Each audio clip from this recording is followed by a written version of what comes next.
I am the master of my fate. L'important n'est pas ce que tu es, Captain, my captain. mais ce que tu as choisi d'être. I am the captain of my soul. Être créatif a toujours été indispensable aux humains pour pouvoir s'adapter, se différencier, avoir une longueur d'avance. Mais dans notre contexte actuel, la créativité devient plus que jamais primordiale. Bonjour et bienvenue dans l'épisode 27 de Capitaine au Capitaine. Nous sommes dans le 5e épisode de notre hors-série spécialité qui s'intéresse aux différentes facettes du leadership. Aujourd'hui, on parle créativité. Avec la coopération, c'est grâce à sa plus grande créativité que Sapiens est au sommet de la chaîne alimentaire. Mais elle est aujourd'hui encore plus prépondérante pour une raison simple. Avec l'essor de la mondialisation, du progrès technique, notre monde y change très très vite et on doit s'adapter en permanence à des nouveaux contextes, à des nouvelles situations. On est amené à se réinventer très fréquemment, parfois en profondeur, que ce soit par envie ou par contrainte, parce que nous faisons face à autant d'opportunités que de défis à relever. Pandémie du Covid, guerre en Ukraine, flambée des prix de l'énergie, intelligence artificielle, bouleversement climatique, tout ça, ça nous force à l'adaptation. Et puis, il y a une autre raison qui donne de l'importance à la créativité, qui est la tertiarisation de notre économie. En effet, au travail, on s'occupe plus du tout de toutes les tâches simples, algorithmiques, qui suivent un processus convenu et unique. Les tâches basiques, qu'elles soient physiques ou intellectuelles, ont été déléguées soit aux machines, ou ont été exportées dans des pays où la main-d'œuvre est bon marché. Ce sera encore plus vrai demain avec le développement des intelligences artificielles. D'ailleurs, puisqu'on est sur ce terme d'intelligence, j'aime bien la définition qui dit qu'il s'agit de la capacité à comprendre et s'adapter. Donc si on fait le parallèle avec la créativité, on s'aperçoit que créativité est pas loin d'être synonyme d'intelligence. Mais j'en reviens à notre contexte. Notre valeur ajoutée, en tant qu'humain occidental, réside donc essentiellement dans la résolution de problèmes complexes, dans le fait d'être capable de trouver des solutions inédites à des situations qui se sont jamais présentées auparavant. Pensez-y un peu. En quoi consiste réellement votre travail ? Je parie fort que les tâches répétitives représentent moins de 10% de votre activité, même pour les artisans ou les ouvriers. Et c'est en partie pour ça que l'humain se sent épuisé mentalement. C'est que ça consomme énormément d'énergie mentale de se creuser le cœur à fond pour résoudre des problèmes complexes. La créativité est essentielle, mais on ne sait pas vraiment comment la développer pour devenir chaque jour un peu plus créatif. Donc heureusement, cet épisode tombe à pic, c'est ce que je vous propose de découvrir ensemble aujourd'hui. Aujourd'hui, je vous explique comment muscler votre pensée divergente. Cette intro est finie, c'est parti. Pauline, tu peux envoyer le jingle s'il te plaît ? Première étape, casser les idées reçues sur la créativité. Certes, on n'a pas tous les mêmes prédispositions et on n'a pas tous le même capital de départ quant à la créativité. Mais la raison d'être de l'humain, c'est de créer. Et ça s'explique beaucoup moins par notre ADN que par nos conditions de développement. Dans les familles, on désigne souvent le créatif de la bande de frangins ou de cousins, et c'est souvent cette personne qui est consultée, écoutée ou valorisée lorsqu'il s'agit de faire preuve de créativité. Très tôt, donc, on forge l'idée que l'on est créatif ou qu'on ne l'est pas. Et cette croyance, elle se renforce avec le temps. Et elle s'auto-valide également. On a souvent tendance aussi à cantonner la créativité au domaine de l'art ou la capacité d'inventer des nouvelles choses. C'est mal connaître la créativité. D'ailleurs, créer, étymologiquement, ça signifie faire naître du néant. Et ça concerne aussi bien le manuel que le cognitif. Par exemple, on a tendance à associer la science à la capacité d'observation, à la faculté de prouver, de voir cette discipline comme quelque chose de purement pragmatique. Galilée, Einstein, Planck, tous sont partis, non pas d'un rêve, mais de ce que l'on appelle une expérience de pensée. Je vous mets d'ailleurs une vidéo en description d'Étienne Klein qui explique bien mieux que moi ce qu'est une expérience de pensée. En gros, une expérience de pensée, c'est le côté visionnaire du scientifique. C'est quand le scientifique se demande « mais qu'est-ce qui se passerait si ?» Le point de départ de la science, c'est donc l'imagination et l'émotion.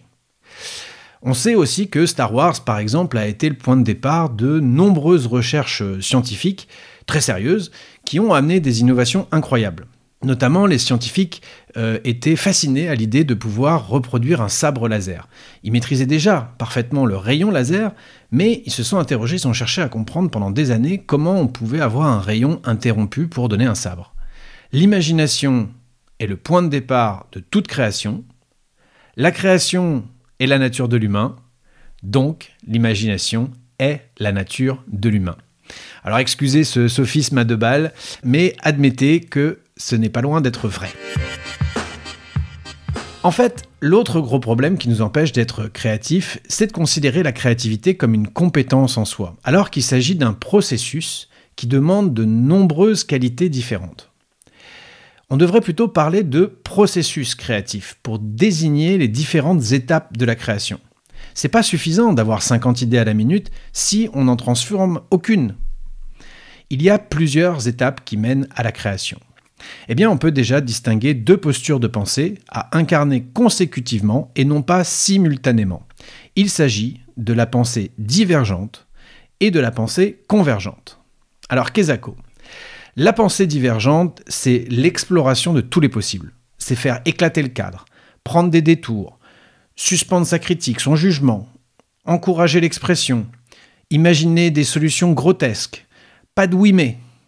Et la pensée convergente, c'est la capacité à faire des choix pragmatiques. C'est sélectionner les idées les plus intéressantes et les traduire en solutions potentielles. C'est choisir les outils adéquats, structurer le temps, définir une finalité, des critères rationnels. Bref, c'est converger vers un choix ou une décision. Et notre gros souci, c'est que dans notre tête, les deux pensées s'entremêlent et se neutralisent. Typiquement, c'est lorsque vous vous dites tiens, je sais pas, moi j'adorerais me reconvertir en tant que journaliste, là vous faites de la pensée divergente. Vous êtes en mode « et si ».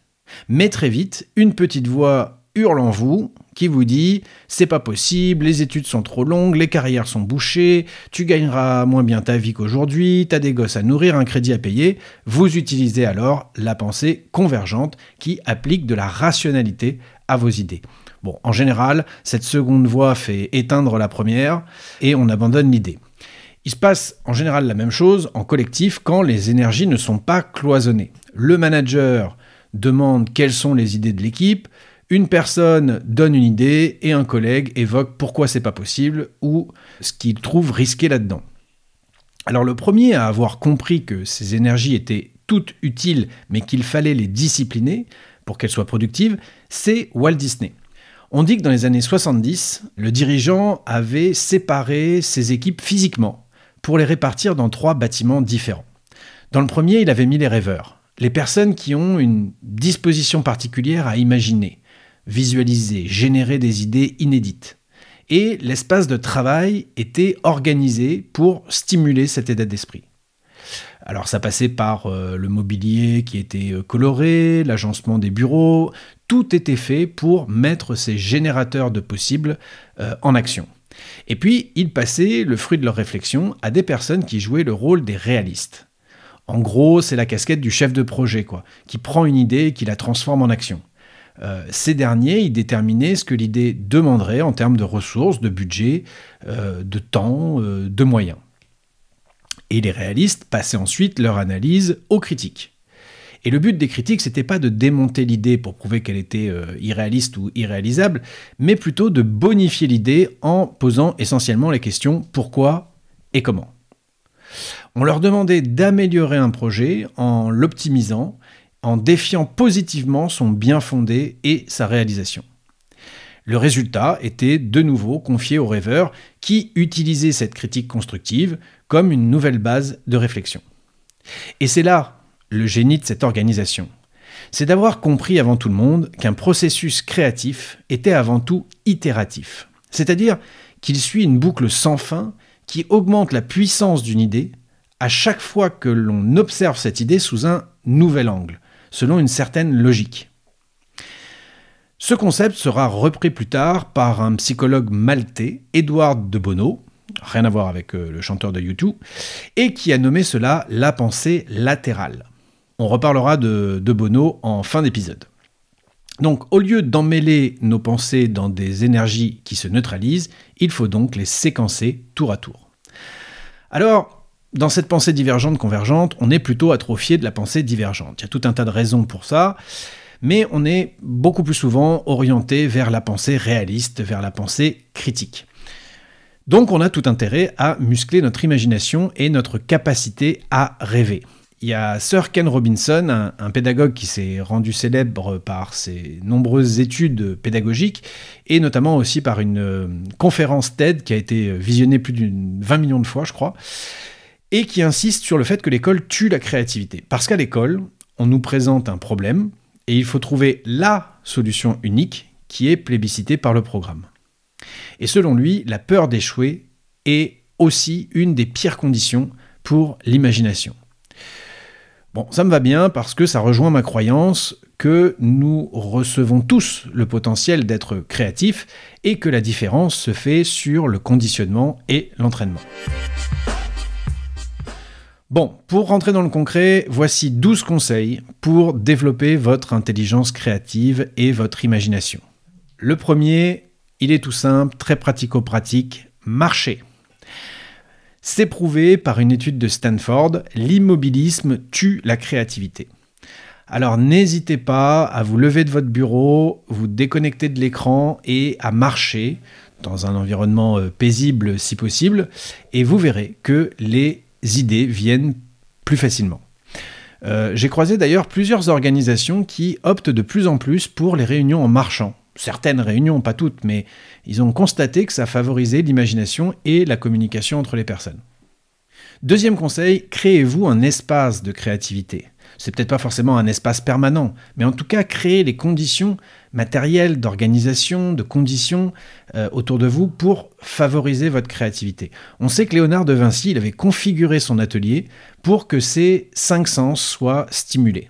Donc avoir un espace de travail qui permet au cerveau d'être en éveil, ça stimule notre faculté à imaginer. Troisième conseil, jouez le plus souvent possible. Einstein disait que la créativité, c'est l'intelligence qui s'amuse.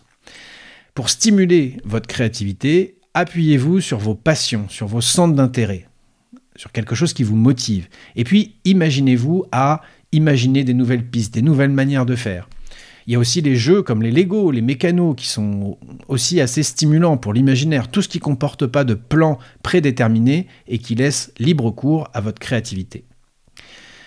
Quatrième point, quatrième conseil, suspendez votre jugement. Comme le dit Sir Ken Robinson, c'est notre jugement qui nous freine. On a une idée et on ne la trouve pas assez bonne ou on ne retient une idée que si elle nous paraît parfaitement viable. Donc, cherchons à privilégier la quantité à la qualité et autorisons-nous l'échec. La créativité et la perfection sont incompatibles. Si vous n'êtes pas prêt à échouer, vous n'êtes pas prêt de créer.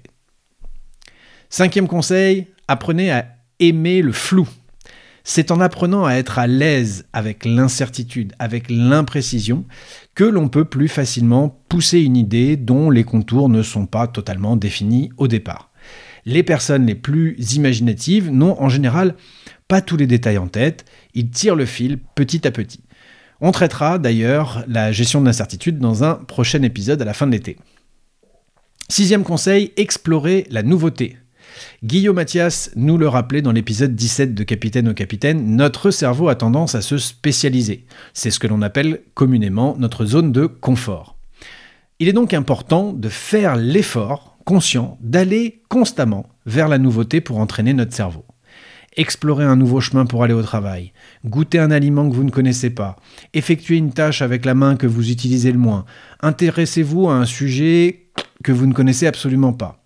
C'est pas forcément des grandes choses, mais ce qui compte, c'est la fréquence, la régularité. Septième conseil, écoutez les rêveurs. Lorsque vous êtes en présence d'une personne qui est particulièrement douée pour avoir des idées farfelues, le mieux, c'est de faire exprimer cette personne et de la laisser aller jusqu'au bout de son raisonnement, même s'il vous paraît inabouti ou farfelu.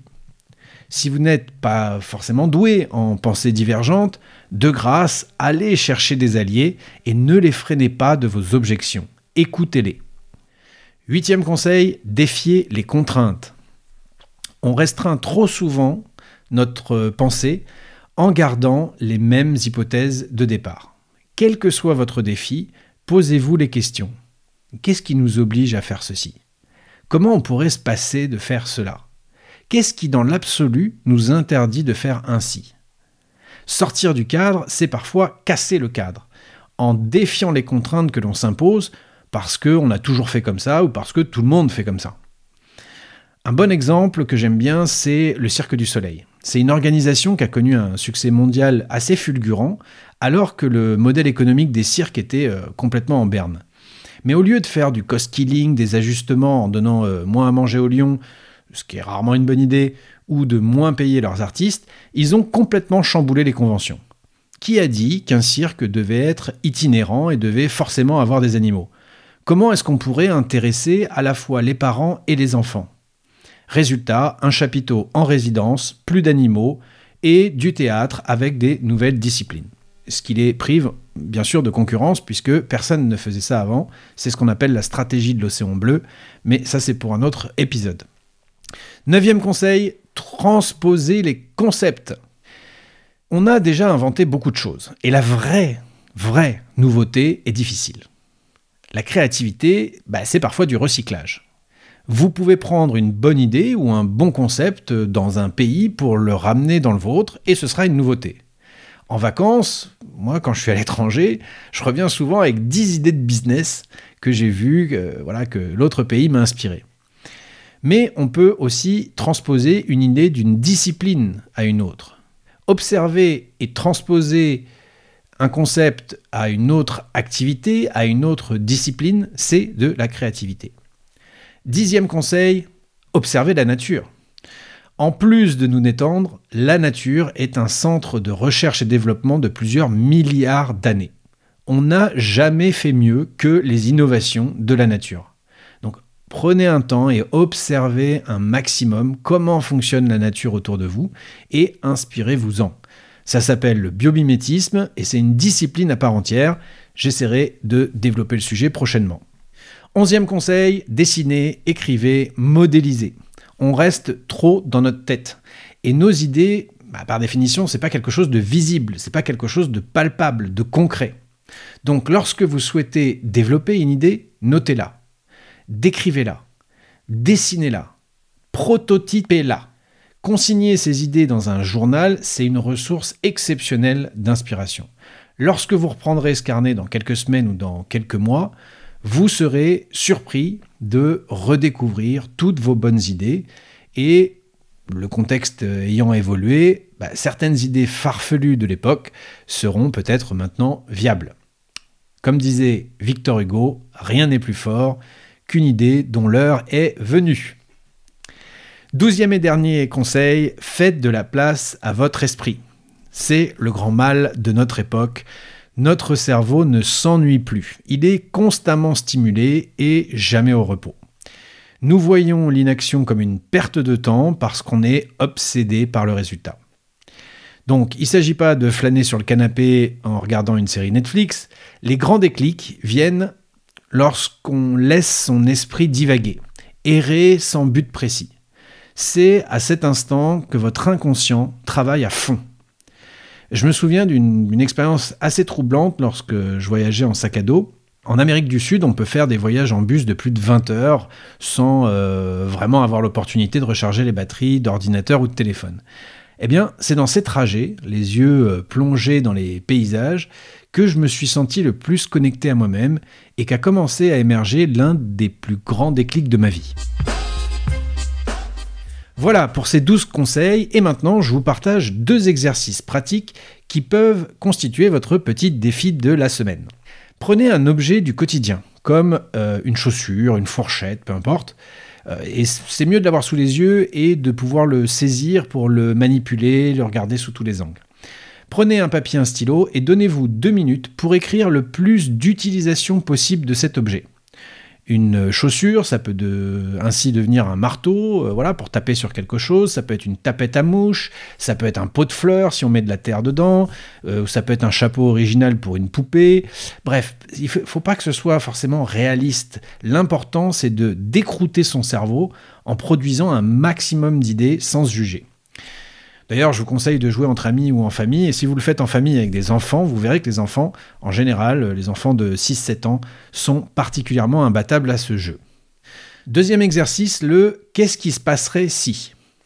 L'idée, c'est de prendre une hypothèse complètement loufoque pour s'entraîner à s'autoriser des idées folles et imaginer toutes les conséquences que cette hypothèse pourrait avoir. L'exemple qui est utilisé dans le documentaire que je vous ai mis en description, c'est le suivant. Que se passerait-il si les gens ne pouvaient plus porter d'habits ?